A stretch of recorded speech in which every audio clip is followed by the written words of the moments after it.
you don't value your time, you have to understand that that's a you problem. You just don't have the self-respect and the discipline. Maybe you want to, but again, don't tell me, show me. So if you truly value yourself, that is something that I should see you demonstrating by putting on your calendar and by your behavior, that you value yourself by doing those things, whatever those things are for you. For me, it's exercising 3 times a week in the gym. I also like to golf throughout the week. It's more times than not, I'm in bed by 10, up around 6:30. My sleep is the foundation.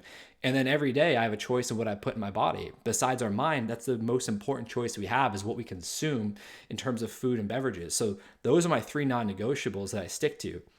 And that allows me to be at my best and at least have the opportunity to endure challenges that come at a higher level than allowing them to crush me like it did in the past, or like it does many people. So being able to take yourself serious and make a commitment to yourself that you're going to prioritize yourself and value yourself, that is going to create so much evidence in terms of other areas of your life.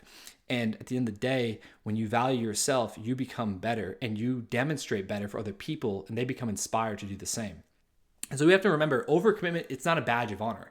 It's actually an avoidance tactic of resistance to making the tough decisions, to be disciplined, and to let go of the fears, let go of the anxieties, the limiting beliefs, the stories we tell ourselves, and create a new story that by taking care of myself, I'm going to be at my best for other people, or at least have the higher probability of being at my best and performing it the best way I can.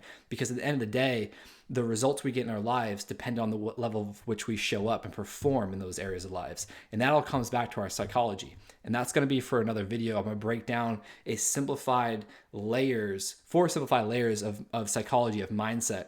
And if we're not happy with the results that we're getting in our lives and the experience that we're getting, we have to go back to the drawing board and look at us. Stop pointing the finger out and point it back at ourselves, and take ownership of where we are, and ask ourselves, what are the stories I'm telling myself that are then becoming an automatic program, that are then building a belief system of mine?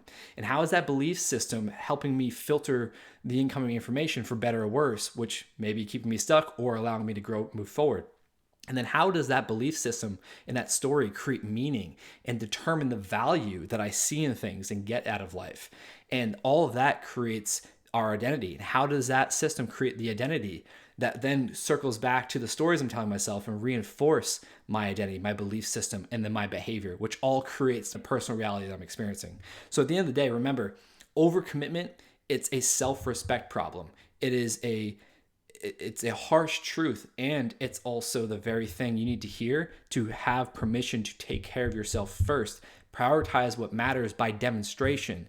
In due time, you'll start to see the results will manifest as evidence of the thing that you truly value, because you're demonstrating